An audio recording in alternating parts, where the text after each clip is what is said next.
Well, welcome to Advance Arlington's March program, the new math of Arlington's tax base. I'm Devanshi Patel, Chair of Advance Arlington. It's wonderful to see you tonight as we continue our learning journey together. A heartfelt thank you to our board, sponsors, members, and program partners. Your generosity of time, resources, and expertise makes these community conversations possible. So you guys have heard me say this before, but for more than 70 years, Advance Arlington has been a trusted space for tackling the big issues facing our community. And our guiding principles remain clear. Conversation, not confrontation. Listen, tonight is a tough one, right? It's a little sensitive conversation. So let me just say that one again. Conversations, not confrontation.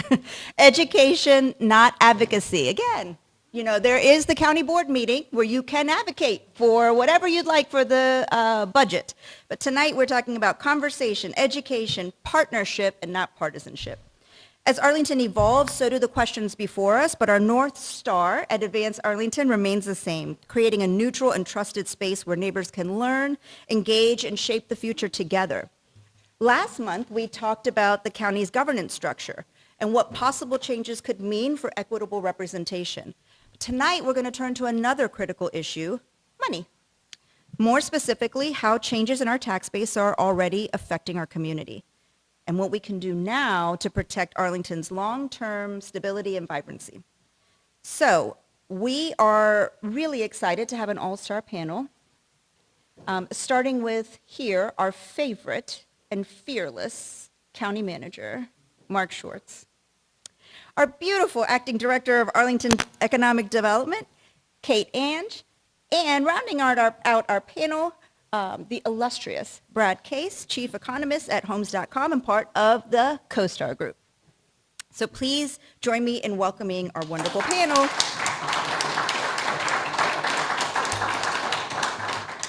So as I say at every conversation, your questions, your reflections are welcome. This is a shared learning space. I expect that we will have lots of questions tonight, but I am going to kick us off. So, Mark, for decades, Arlington has benefited from a fiscal structure where commercial property carried a significant share of the tax base. What made the model work so well, and why has it started to shift?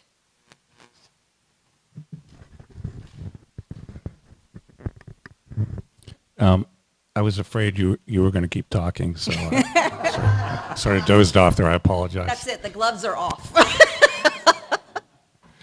All right, so first I actually want to start with a little bit of history here, because for many years the conversation has been that the ideal approach would be that we would have for our tax base, 50% of it would come from our residential properties and 50% would come from our commercial properties.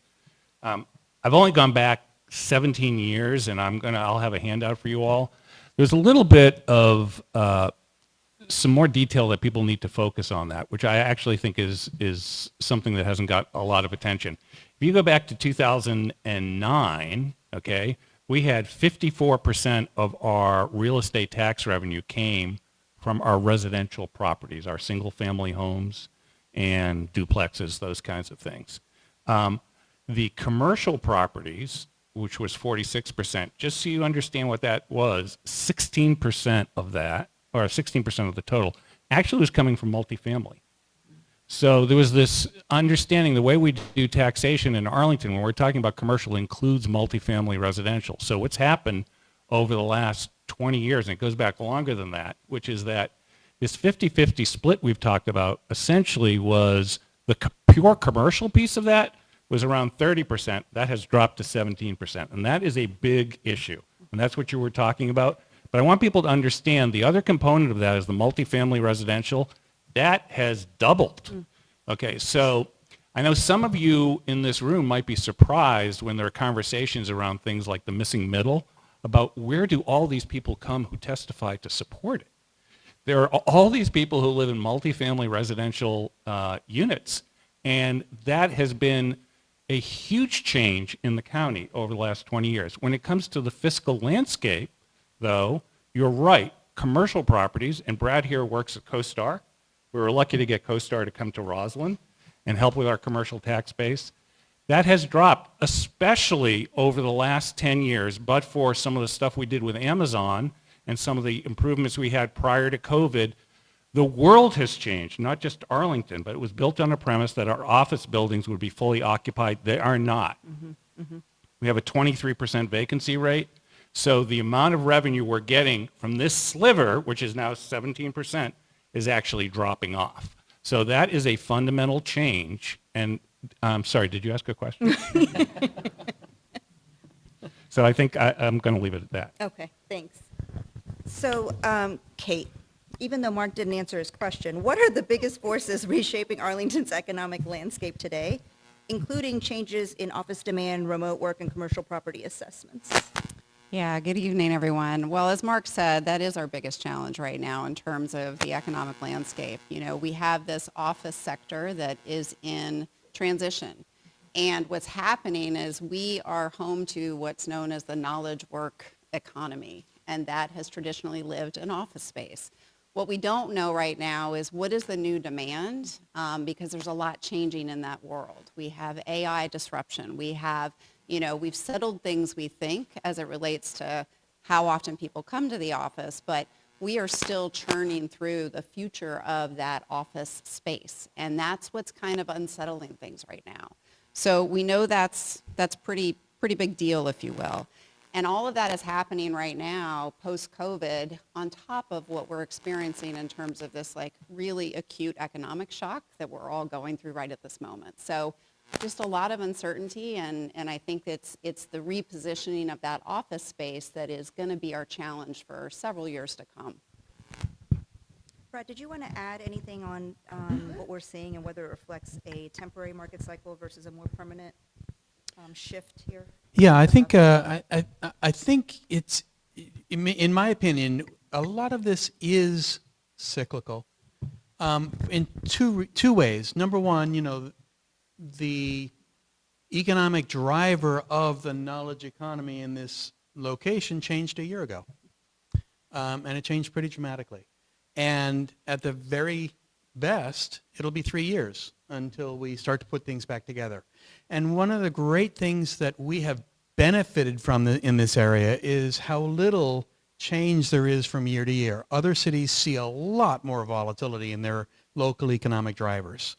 We saw a sudden, downward volatility a year ago. I don't think we're going to see a sudden upward volatility, whenever this ends. And so we have to pay attention to that. However, the other thing that's going on is the movement of some people out of office space and into home work. And I think that is going to reverse. Not entirely, but to some extent. Typically, when there's a big change like that, there's an overreaction. And so a few years ago, companies started rethinking like how much space there was per worker, and they decided to really cut back on the number of square feet per worker.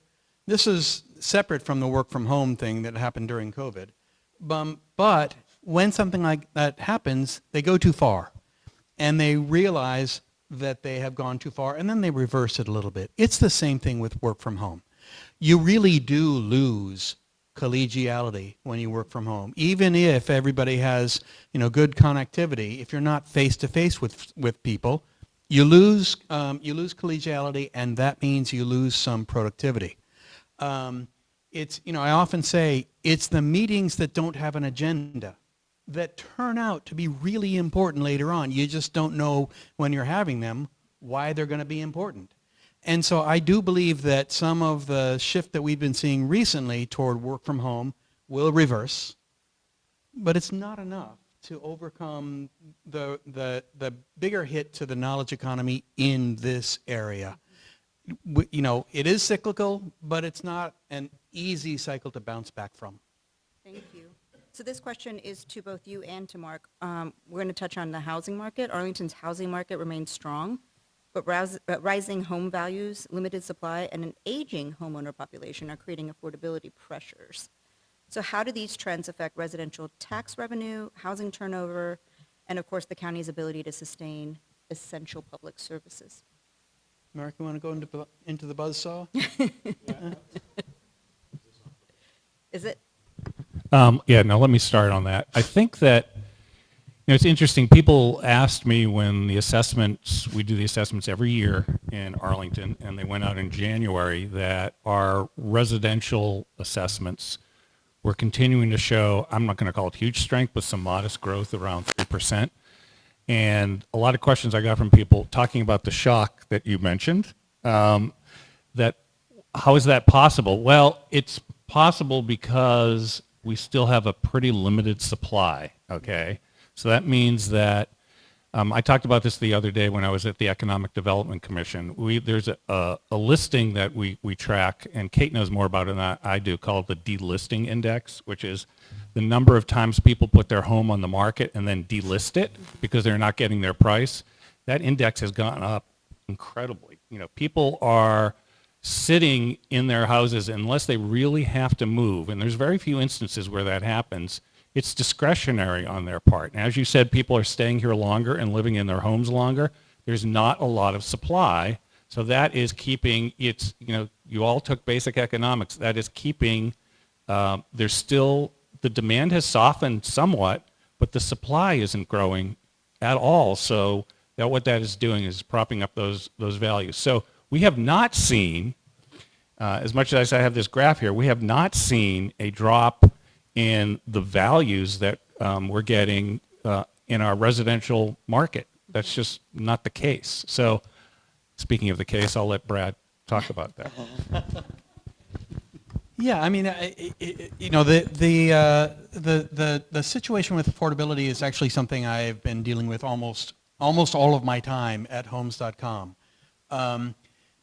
But we think about affordability in the home buying context. We think about it a little bit differently than other organizations do, because, if a 22-year-old can't afford to buy a home, that's not a big deal. It's not the time for them to buy a home. They need to be mobile. If a 55-year-old can't afford to save up the down payment on a home, that's not a big problem because they're probably moving from another home. That gives them the down payment. So the affordability, the home buyer affordability issue is an issue for people in the 25 to 45 age group. And that's how we evaluate it. Now, the thing with Arlington, we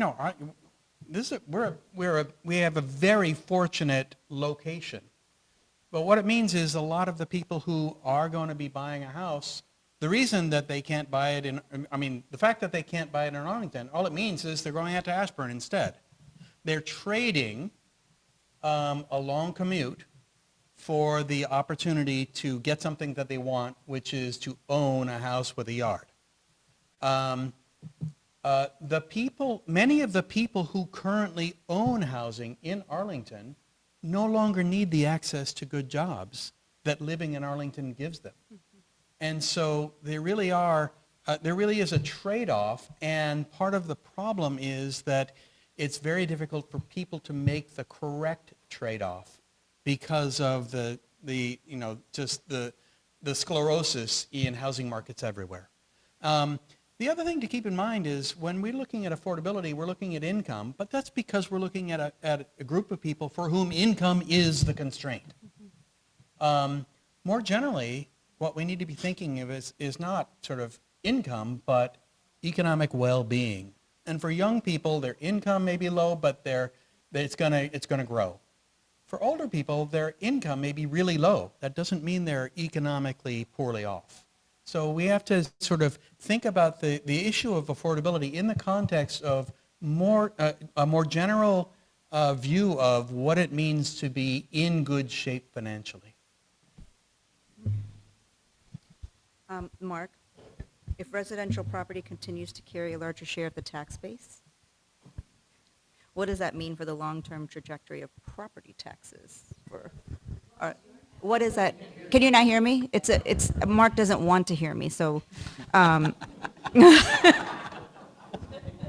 Okay. So if residential property continues to carry a larger share of the tax base, what does that mean for the long-term trajectory of property taxes for Arlington homeowners? I'm going to walk away from you in case. No. I mean, the long-term trajectory for property taxes. So in this budget that I proposed, and I can't say this enough because people need to focus on this. Your tax bill is a function of two things. It's of the value of the property you have and the tax rate. So before I even went to the board and proposed a tax rate increase, many, about somewhere between 75 and 80% of the homeowners were already seeing their bills would go up. Okay, and I'll leave to other people on the panel to talk a little bit about whether that was fair or right, whether they're getting value from that.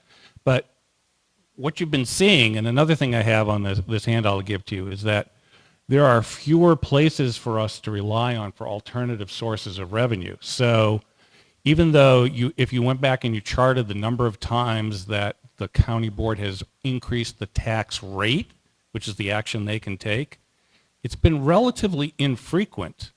Now, I know as Scott likes to write, and he's absolutely correct about this, that doesn't mean your bill isn't going up. Your bill's going up. But an action by the board affirmatively to raise the tax rate is relatively infrequent, but it's happened more frequently over the last 10 years than I think it's happened before. So my point is, I think you're going to see, without a change in the way taxation is done in Virginia, there are fewer levers left, that you're going to see more and more pressure on the tax rate as time goes on, because there are just fewer tools in the toolbox. And frankly, for many years, being able to rely on other sources of revenue or rely on the fact that some of the commercial sector was picking it up more means that more of it's going to fall on the residential part of the sector. That's a fact. And I can talk to you about why the tax system is ridiculous, but that's a different issue. Kate, this region is highly competitive with Fairfax, Alexandria, and Montgomery County, all working to attract investment and jobs. Where does Arlington still have a clear advantage today, and where might we be losing ground? So Arlington remains incredibly competitive. Let me start with that. You know, what we have in terms of the quality of place, our proximity to the center of this region, the fact that we have this amazing transportation access, we've got an airport, we've got metro, we are close in. Those foundational things aren't going to change. When I think about competition, though, I actually don't think about the region, I think about the other regions, and how are we able to attract kind of our core industries and keep our talent here in the greater DMV versus losing them to other places. So I think when we think about Arlington and our need to continue to attract both the businesses but also retain our talent, it is about not resting on our laurels a little bit and making sure that we're ready to kind of address this office crisis, which means looking at this obsolete supply that, as we've heard, is declining in value, and saying, how do we reposition that in our commercial centers? Some of that should be multifamily. Some of it should be office repositioned. Some of it is just kind of riding this wave and figuring out, we don't know what it should be, but let's be willing to be risky and take some bold moves and try some new things and adapt these commercial centers so they're places where people want to be, whether you're working there, living there, or visiting there. So I'm all in on Arlington remaining competitive. We're just going to have to ride out this current crunch that we're going to be facing for a little while. If I could add to that, you know, if you think about other places where, starting about 35 years ago, there's been such a strong movement of people from northern parts of the country to the Sun Belt. And I'm not talking about retirees. I am talking about employees. But for the longest time, the situation was the company leadership liked the idea of having growth in their lower level employees take place down south, places like Charlotte, okay? But they didn't want to move there themselves because those places just didn't have cultural amenities, whereas a place like Arlington has fabulous cultural amenities and many other northern cities. That's changed.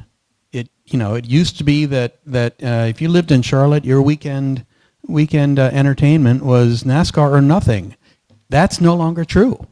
And so it means that the competition is much stiffer now for a place like Arlington because the company leadership is interested in moving. And it's not just a place like Charlotte, but think of companies that have moved to San Antonio. There are countless sort of Sun Belt markets that were never appealing, but are appealing now. That's the competition. So maybe that goes to the question about what industries or sectors should define Arlington's next phase of growth.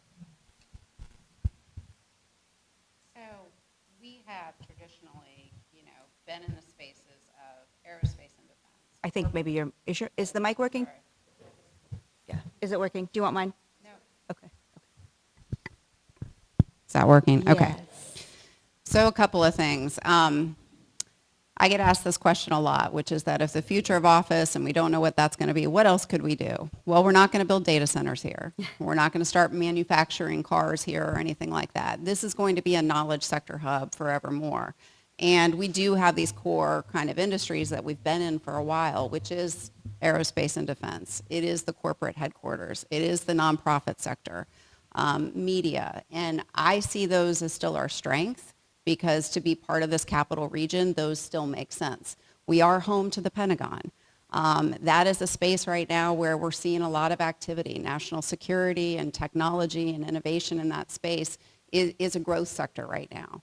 So I think that's still going to hold true for the time being, and we don't know what that next industry in the knowledge work or innovation space could be, but we are doubling down on our startup economy. So we are looking to, continue to infuse, whether they're new startup companies or companies that are, doing one type of tech and are now positioning to something else because they see that the government might be looking for a new innovation. That is happening right in our backyard. So we are seeing some positives here, but we're always going to be a place for the knowledge economy. And in fact, we import people to work here in Arlington. We are a jobs hub for the region, and I don't see that changing. What we don't know, again, is how many of those jobs take up how much space and what will our long-term demand for office be. And that's still unclear to us. Oh, and multifamily housing, generally speaking, rental housing, is such an important piece of that, because if you think of the people who are moving into that knowledge economy, they're coming out of college or maybe grad school. Maybe they start in the district, but pretty quickly they move to Arlington. And then, that needs to be where they want to be in that 22 to 35-year-old time of life. The only place they want to be during that time of life.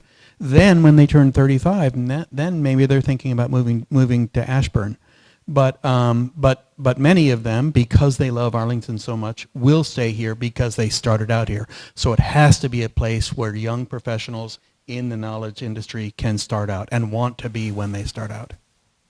But when we're thinking about the economic model and we're thinking about balancing the residential and the commercial tax base, for those young people that we want to have here, and you were talking about, reliance on the proximity to the federal government, is that still, it seems like we're having two different conversations. One is it's still that proximity to the federal government and the jobs that it creates, but then the other is we don't have housing supply and the affordability issue, so then that critical age you were referring to,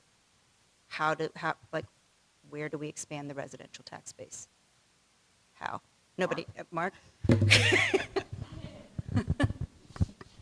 Well, I just want to make sure that I don't know exactly if you were talking about this. If you're talking about expanding the residential tax base, what we're seeing is, and we had with work sessions with the county board, if you go back last week, I started out the discussion on revenues with a presentation on demographics that talked about, it's called the age-sex pyramid in Arlington, which is different than the national.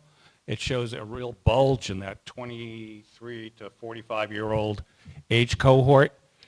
Those people, for the most part, and I'm generalizing very broadly here, are not moving into detached single-family homes. They're moving into multifamily. Okay, so you're talking about, and there is a lot of value from that, and they add a lot to our economy. But if you're talking about, are they moving into single-family homes, the answer is, I'm broadly speaking, no. So how do we fix that? I'm just going to say there isn't any way that we as a local government are going to be able to fix that. And I don't want to sit here and say that we have some solution to that, because I really don't. I can't think of anything. Maybe if I went to homes.com and typed in something, it'd come up with an answer, but I'll let Brad elaborate on that. Brad? No, I think Okay, I think that is the key question. How are you going to provide enough housing for the people who are the future of Arlington, which is that 23 to 35? You said 45, and that's fine. You know, that part. And for many of them, they don't want to buy a single family home because they're too early in their career. Mobility really is important. But what we are seeing nationally is that for longer and longer, people talk about how young people can no longer buy a house at the age when their parents did.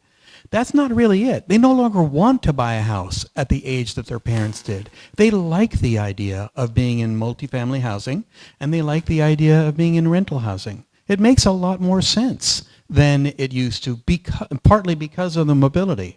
And the mobility may only be from, you know, I want to be in South Arlington now because my job is near there, and now I'm going to change jobs, and now I'd rather be in North Arlington. That may be the extent of the mobility we're talking about. Mobility is much more important than it used to be. So we have to make it easier for people to live in a place where they don't have to give up that mobility. So then oh, sorry, did you want to say something, Kate? I was just going to add that I think this demand for housing, though, is also going to challenge us in this moment because we have these commercial centers where, of course, you would see an office convert to residential, and that seems very straightforward. But if we start to see even more demand for full redevelopment and then housing coming back, and maybe it's not multifamily high density, but it's townhomes. You know, we're seeing an uptick in developers wanting to bring townhomes into these areas that we have traditionally expected much higher density in. So it's going to be an interesting couple of years in front of us as we, you know, have these visions of our sector plans that kind of expected, you know, X, and what we're seeing the market want to deliver is Y. And I think some of that's going to be in part meeting the needs of this housing demand that we haven't seen before, but our infrastructure says we need the density, so it's going to be a tough trade-off discussion moving forward for sure. One other thing I wanted to add, we had another slide that talked about, I know you probably study this really closely, when in Arlington women were having their first kid. Mm-hmm. Arlington is number 8 in the country, and number 1 would be the latest average age. People are having their kids at a much later age, and you compare the way things were 40 years ago to now. Kids are being born to parents who are in their mid-30s, their first kid, and so you talked about that age cohort. And I'm going to be trite here to say, the need to have that backyard where your kid can run around or whatever, that's been pushed 10, 15, 20 years out from where it used to be. So it's just, I know we're having a lot of conversations, and they're tough conversations about how our community was, back in the 1980s, and I hear it a lot with Missing Middle, and I'm not expressing a view on it, this compact where there was going to be a lot of dense development in our urban centers and our residential neighborhoods were going to be a certain way. Our community is a different community than it was then. I'm not sure that means we should change that compact. I know some board members have views about that, but it's just a different community. And I think that's part of the challenge we're working at. And one other thing, and since you let me speak without shutting off my microphone, I did want to mention this, which is that the shifting landscape, we did a slide that talked about from 40 years ago to now. We have our local taxes right now fund 83% of all our revenues. 40 years ago, that was 70%. Now, the difference is there's this place called Richmond, I hear. It's a couple hours away. Frankly, they don't care. And every dollar we send down there, we're getting back 30 cents. I'm not saying we should get back $1 for everything we send, but we are providing the economic engine, and Kate can talk about this, for the Commonwealth. And, when we struggle, the Commonwealth's going to struggle. And I remain mystified, other than the fact that we have the way representation is set up in the Commonwealth, that people aren't paying more attention to that. I'm mystified is the wrong word. I'm not surprised, but it's nevertheless disappointing. So what about our commercial corridors? I think, Kate, you had mentioned this. are they still a competitive advantage for us in this kind of shifting office market? I think they are. I think what we are saying, though, is that there's going to need to be a lot of flipping of the old, the obsolete. And what replaces that is still kind of questioning, right? We don't know how much new demand. So as an example, right now the office sector is so distressed, if you will, that even some of our Class A, really high vacancy lost value this year. So that tells us that that's a sector that's kind of in distress, which is not just an Arlington problem, by the way. That's a nationwide problem. And that's going to take a while for a correction. So what do we do in the interim?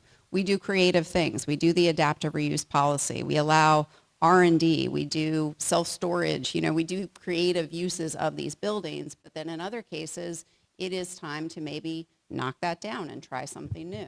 And that's going to be the hard thing for us to kind of work through because, again, we don't do that quickly in Arlington. And yet that's what the market and that's what our tax base is going to ask us to do, which is how can we quickly allow for the redevelopment and repositioning in our commercial centers to meet the market. And that's what we have to be ready for. It feels like maybe an SPRC conversation that needs to happen next program cycle. No? All right, Mark, buckle up because the next few questions are for you. You ready? Let me move my mic down so everybody can hear these. Arlington has a reputation for strong public services and investment. How should residents think about the long-term sustainability of those expectations? You want me to tell residents how they should think about things? That's Well, very interesting because I'm always criticized for saying, but no, I understand what you're saying. So it's playing, it's playing out in the current budget. And I know there's a lot of opinions out there about some of the budget proposals that I made. But I have, as manager for the last 10 years, every year we have made cuts to the budget, okay? We've also added to the budget. I'm not going to sit here and tell you our budget is smaller than it was 10 years ago. That's crazy. But every year I'm asked to make cuts. This year, when I put out a few proposals that essentially the dollar amounts are not incredibly large, they've gotten a lot of attention, and a lot of people have said, well, there goes Schwartz again with that strategy to distract everybody. The fact is that when I go through all those departments, I've run out of places where I can make cuts that won't affect the services you just talked about. And I know, and was just talking to a mom and a kid who are in the gymnastics program. Those are beloved services. Those kinds of choices are going to have to be made. Now, I don't know. They're proposals I've made. And I think that, it remains to be seen what the county board would do. The county board advertised a higher tax rate. They may decide to use some of that additional tax revenue to add back those programs. But I'm telling you that each year when I'm asked to come forward with choices, the choices will become on a relative scale harder. That doesn't mean, I'm not saying objectively they are hard in the world. I mean, we're talking about we still have a wonderful community with incredible services. But when we start paring that back, I've never seen a program that people don't support in our community. So you're going to see more of that tension that's going to be created. I don't necessarily think that's a bad thing to have those conversations, but there are going to be more and more of those kinds of conversations because the alternative, as I said, is that given how we've been left behind by Richmond and some of the challenges we have with the economy, more of that burden is going to fall on residential homeowners through the tax rate. So part of those conversations that we need to have is, when we're looking at the proposed 2027 budget, several of the proposals move several non-essential programs or discretionary positions from one-time to ongoing funding, while other programs from the prior years were not continued. So with limited resources, how does the county decide which programs or positions become long-term priorities while ensuring essential services remain protected? You put a lot in that question. I know, and I just, I know. I could have shortened it, but I I'm didn't just going to want to. ignore I the parts I wanted you don't to like and answer the parts I like. Follow word for word.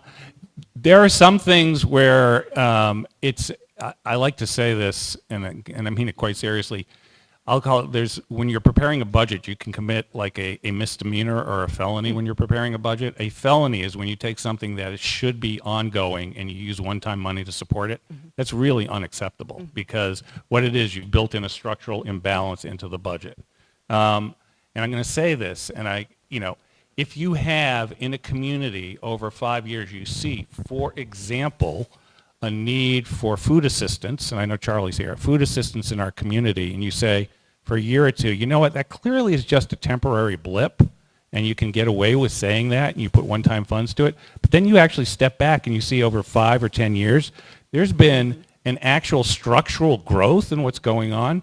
You need to move your funding source from one-time to ongoing because people need to be able to plan and rely on that. So it's okay if something pops up and you don't know how to handle it, to put one-time money in it. But that's the criteria that we try to use. Things that we know are going to be with us belong in that ongoing category. And I will say, and you commit, that's a little bit of a, maybe it's a misdemeanor. You would put some one-time money there. It's wrong to rely on that. And so we move a lot of those one-time expenditures as we see they're ongoing into the ongoing bucket, and that creates its own pressure. So if the revenue model is changing, or it has changed, we're in a period of flux here, Mark, might the county government itself... Oh, no, I said these next three are for you, friend. These next three are for you. Might the county government... Can I phone a friend, too? Come up here. We only have an hour here, okay? Might the county government itself need to adapt, whether in spending priorities, service delivery, or long-term planning? It might. How so, friend? How so? What are we doing?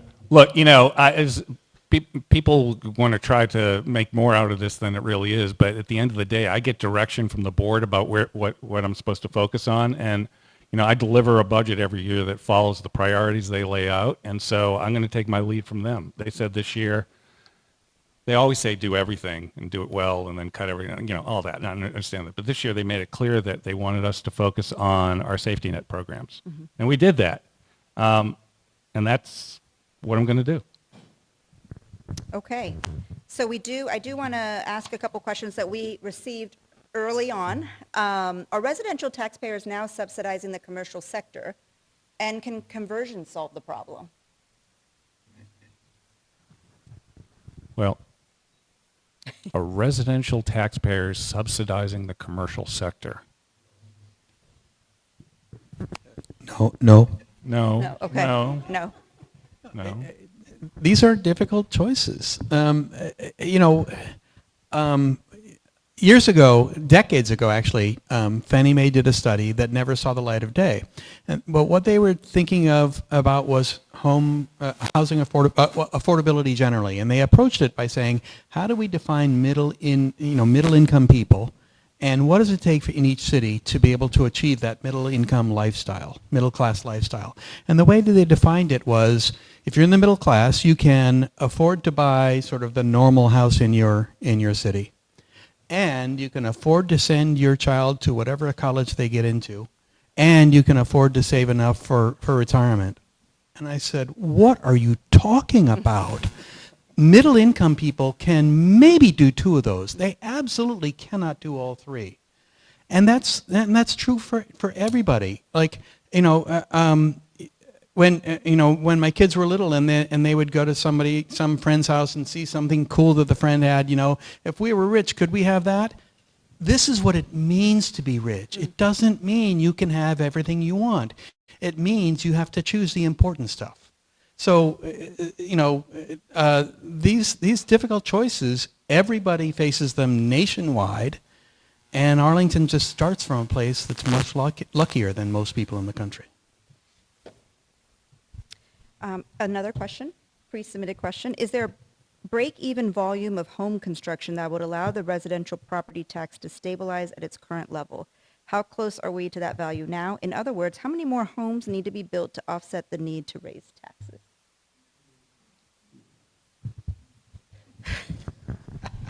I have no idea. I really don't. Sorry. But I will say this, which is that, and Brad mentioned it, and Kate alluded to this, when people are making housing choices, I think it's nice for us to have a very Arlington-centered view of the world. They're making choices about housing. If they're coming to this region, everyone obviously should move to Arlington because it's a perfect place to live. But they're looking at other choices. And so I think that if the question is, can we build our way to a place where we have all the housing supply, that would mean we never have to raise tax rates. I can't even conceive of such a world, but and it would have to be a regional solution because we have to respond to that too. I mean, Kate was talking about the corridors like the Roslyn. I mean, that is just priceless to have something like that in Arlington. But if you think about something like that, those neighborhoods go through generational change. Think about Crystal City. At certain times, a fabulous place to live and work and stay in a hotel and all this sort of stuff. At other times, a tired old place that needed significant renewal. And it happens, but it's a painful process when you're at the low point of that. And the Roslyn Corridor will go through the same thing. But you just have to make sure that there's always a possibility to build, whether it's housing, or whether it's a hotel, or whether it's a new office building, to replace the ones not in that particular spot, but the ones that are no longer meeting the need. It's just so lucky that a place like Crystal City can come back.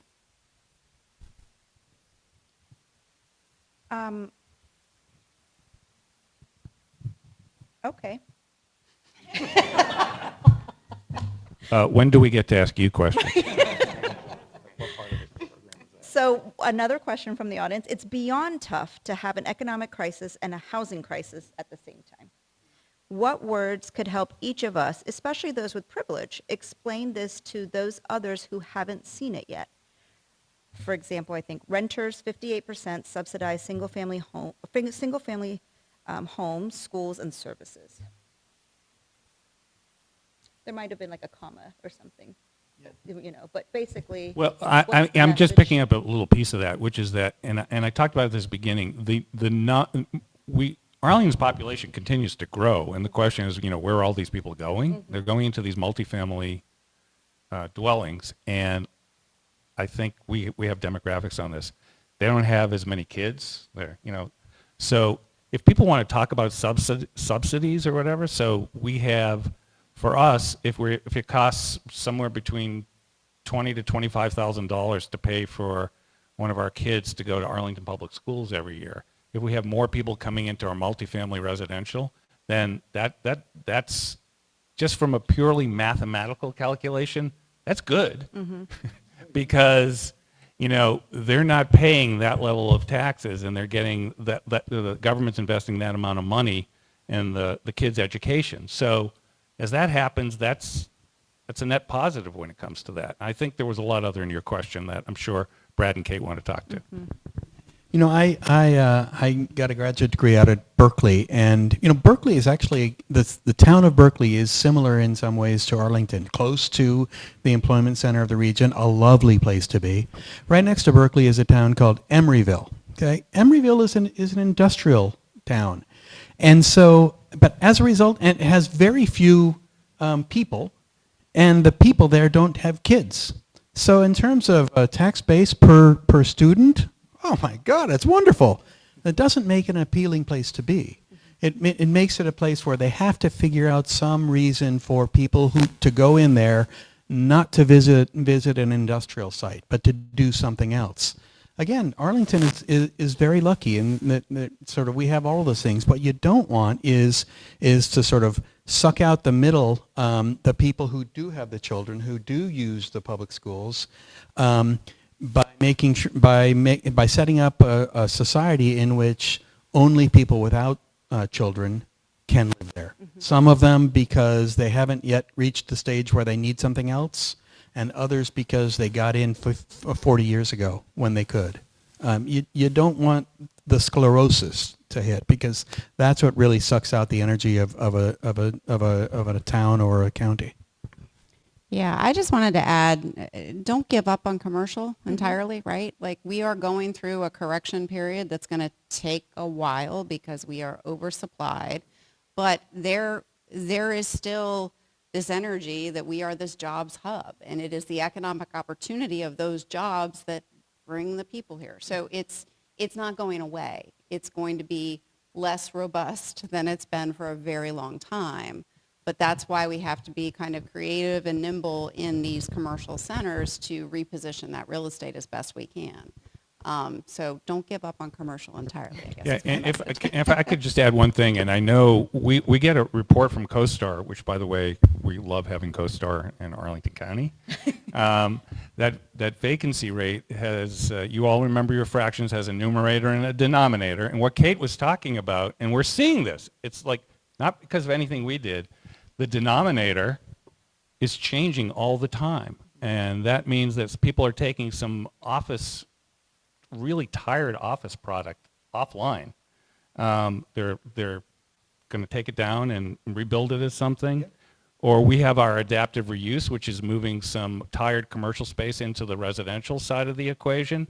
You see that, and I've had conversations with we have someone who works for Kate and some people who work for our Department of Management and Finance, and said, this year we had, I think it's I may not get the number exactly right, a 19% drop in our pure commercial assessments. And we've had 3 years of double-digit drops. I said, so how long is this going to go on? Because, this is killing me. And I think the consensus is maybe we're bottoming out because, as you said, there's this counter-reaction that happens. Things tend to correct themselves over the course of time. So I want to echo what Kate said. Don't give up. As a matter of fact, you may not see it, but the commercial market is reinventing itself even while we're sitting here for the past hour. Scott, that might be your headline. Don't give up on the commercial market. And I think it's important to include the hotel part of the commercial space because Arlington is right across the river from Washington D.C. This is an incredibly important place for people to want to visit, and Arlington is in a great place for them to want to stay while they're visiting across the river. Again, it's not the situation that it was more than a year ago. Washington D.C. is not the tourism draw that it used to be, but that situation too will change, and Arlington will never cease to be incredibly well positioned to benefit from tourism to Washington, D.C. Another question that we received every year with the gloom, but every year, as if by the hands of magical budget fairies, there is a surplus for which the county can reallocate additional funds. Even with the shift in tax base, why should we think this year is going to be any different, Mark? Well, I know you all here are very involved, but in November of 2025, and I think people refer to it as that magical fairy dust that landed, there was nothing. And so I remember going to brief county board members about this and saying we ended up fiscal 25 with literally like $1 million of flex in it. And they said, oh, when's the last time that ever happened? And I said, well, never. Well, at least in the last 40 years.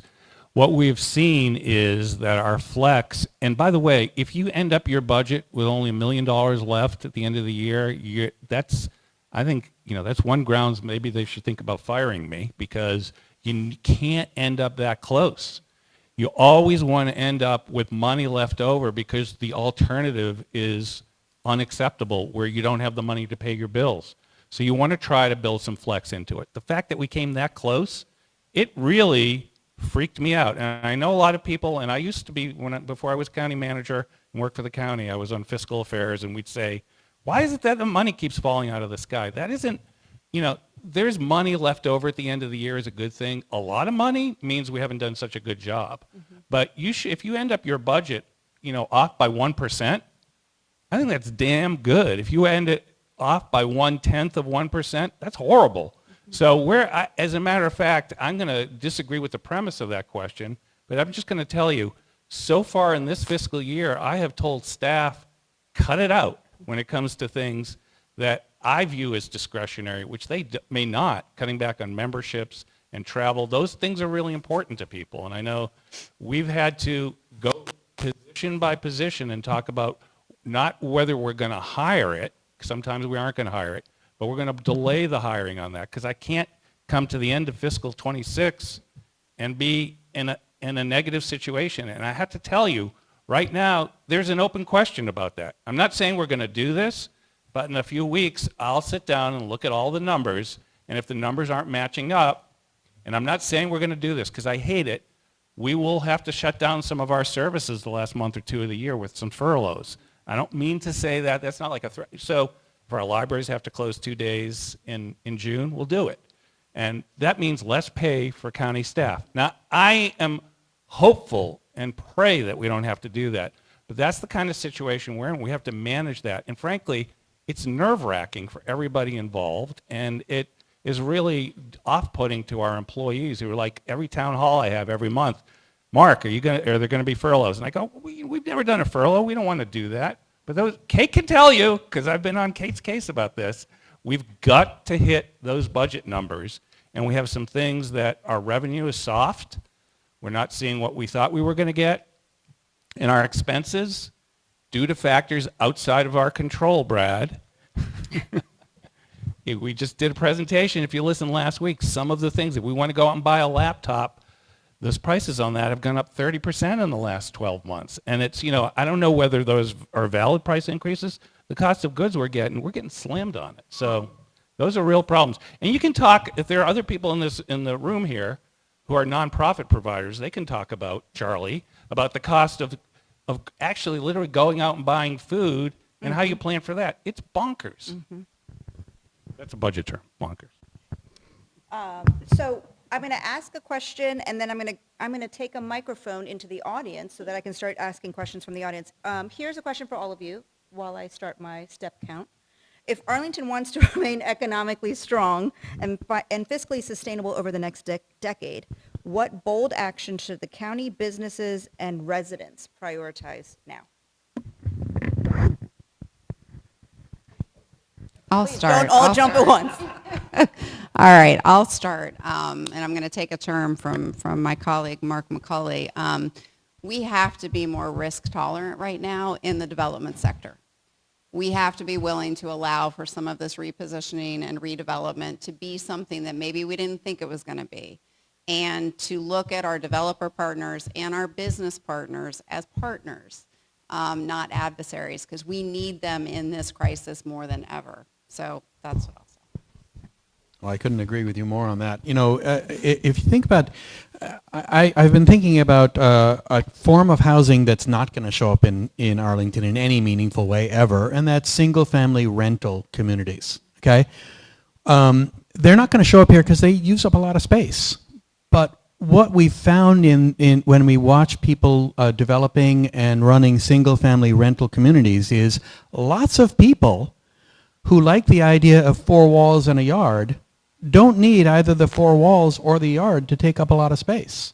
They're actually quite happy in small houses with small yards. Now, part of the reason is that they have that the community will have community spaces for them to make use of. It's not all happening in their yard, but it's not like Arlington is lacking parks.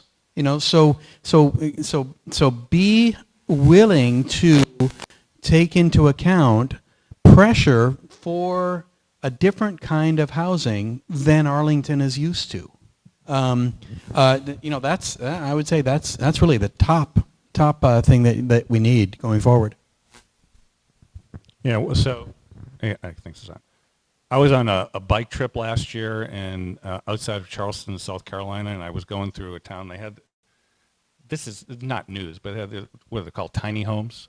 Yeah. Okay. All right. So, meanwhile, we talk a lot about, McMansions and all that, but, where in Arlington are there tiny homes? The answer is there aren't any. Talk about our risk tolerance. I mean, our zoning ordinance doesn't even conceive of the idea. So if I were to bring it up in a public forum like this and say that's something we should look at, I'll tell you, a lot of people would nod their heads and say yes, but I'm just saying a lot of people will lose their minds over that idea because, And I'm just thinking back to what we had to do with accessory dwelling units. It's a hard conversation. And so I'm just going to pick up on what Kate said. Risk tolerance is another way of saying, are we prepared to move faster than we're used to moving? I'm not saying we should, but if we're going to do something different, we have to be prepared to actually do some different things. I mean, talking about it's nice, but unless you do something different. And in the last 6 or 7 years, the only thing that we've seen substantially in that way is EHO and missing middle. And I think that whether you agreed with it or disagreed with it, we spent a lot of time talking about that. We haven't talked about other things. And frankly, we are not at the cutting edge of new ideas around here. As a matter of fact, I think we're sort of stuck. That's the thing that we have to get, that you have to avoid. You avoid getting stuck. So I have a national practice, so I get to look at a lot of other cities. To Brad's comment, 157 people a day moved to Charlotte, North Carolina. I think everybody here remembers in high school, if you had a football team or a basketball team, you looked at films of what other teams did successfully. And you look at things that are younger than you are and older than you are. I keep thinking that we should adopt some of what New York City has done, that you have retail on the ground floor and maybe 2 floors of offices and residential above it. Our headquarters was in the World Trade. You could do your dry cleaning, have your shoes redone, have lunch, go to the office, and never leave the building. The number of babies has dropped across the country. We are not nationally at replacement rate. We're at 1.9 and dropping. I believe it will be at 1.6 within 5 years. So to your point, Brad, they're happy to live in that condo above the 3 floors of offices and the downstairs of a restaurant. So I think we could use that model. I'm not saying it would be instant. Poor Mark is going to suffer no matter what we do. We all love him anyway. But it's something, New York's an older city. And it's hard to imagine. If you even look back to our, I'm going to say growth since World War II, the changes that have happened and how we've had to adapt, and we're going through it again. We have to look at an older city and see what they did when they went through some of those.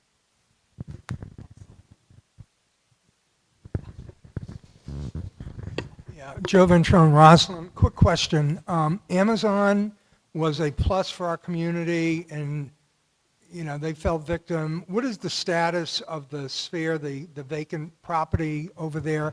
And they are now reducing some of their office space, and what are they doing with that? And is Amazon factored into any of the economics of the budget? Thank you. Well, broadly speaking, so about prior to the pandemic, when Amazon came here, they did lay out plans for the Penn Place area to have 4 buildings there.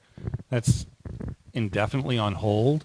I will say this, though, and we're talking with them all the time, they recently have done some restructuring. They're actually losing a lot of headcount in Seattle. They did not lose a lot of headcount here. As a matter of fact, it's been pretty stable. So I'm just going to say, because I know about this, I've been following this very closely, Seattle has become a little less welcoming for Amazon when they're talking about things about wealth taxes and those kinds of things.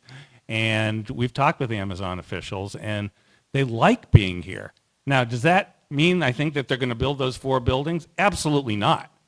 But I think they're here to stay, and I think if anything, I'm optimistic about our continuing relationship with them. We have had some preliminary conversations with them. If you're not going to build those buildings there, what are you going to do with that space? And I think they're thinking that through. But yeah, I think they still think there's a lot of talent here in Northern Virginia that they want to take advantage of. And they view us as, I'll say this, friendly to what they want to do. So I'm optimistic. Doesn't mean I think that you're going to see those buildings anytime soon.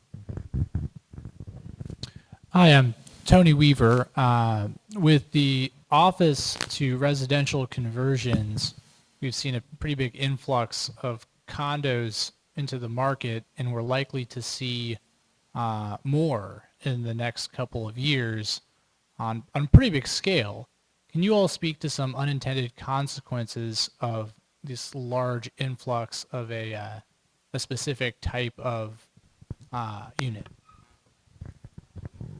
Well, one thing I'll say is that while it may seem like there's a lot, we've seen our multifamily deliveries and kind of, it's been going down the last few years. So we've got some room there, if you will. I don't know if you want to comment on that, but we did not see a lot of multifamily deliveries this past year. I'll leave it at that. So compared to years past. Yeah, and the other thing is, that's an incredibly difficult and expensive way to provide housing. If you're looking at an office building and saying, why don't we just take that shell and put it in, make it into, multifamily units, whether it's condo or rental, people don't like to go out into the hall and, walk down the hall to use the bathroom. There's incredible work and expense involved in repurposing any building. And sometimes it's absolutely worth it because the building truly is beautiful and historic. Many times it's not truly beautiful and historic. It's a little tiny bit beautiful and historic. And there you're talking about a huge expense to save something that, again, we can't have everything. Even wealthy people can't have everything they want. But I think, Kate, your point is important to note. Sometimes things get a lot of attention and they're not as impactful in the world as they are sort of in the conversation. But I don't know the specifics of the situation you're talking about. I think I'm trying to say we still need supply. And so I think we're okay on that front. Okay, so we are beyond time now. Shocking. So I want to thank our panelists. I will invite Brad and Kate to come back anytime. Mark, I don't know. You brought one piece of paper for all of us to look at. I'm not sure. It might be part of the, discretionary spending. Thank you all for being here tonight for our program. Well, and let me just say one thing. First of all, I'm thrilled that, Advance Arlington has had some incredible programs, and you've gone through changes in organization. I think it's fantastic. You're a phenomenal group of people, and I really think you should have someone else besides Devanshi leading these conversations. See? So that actually is a great segue. We are accepting nominations for the board now. Right now. No, if you are interested in joining the board, please let us know. Board nominations are open. We are looking forward to having you join our team. Advance Arlington is a fully volunteer-run board, and we have the excellent Jill Shank back there who keeps all of this going every month. Thank you for coming tonight. They will be here to answer your questions. I don't know how long. We want to be respectful of people's time, but if you want to come up and say hello, ask your question, please do so. Please do so quickly. Next month, we're going to be talking about disability, and then we will have a conversation again in May, and then I hope that you will join us in June for our annual soiree. Listen, there's lots of places you could have been on a Wednesday night, on the third Wednesday night of the month. Or is it tonight, Wednesday? Okay. Second Wednesday night of the month. There's lots of places you could have been, but you chose to be with us. So thank you very much. Good night to everyone.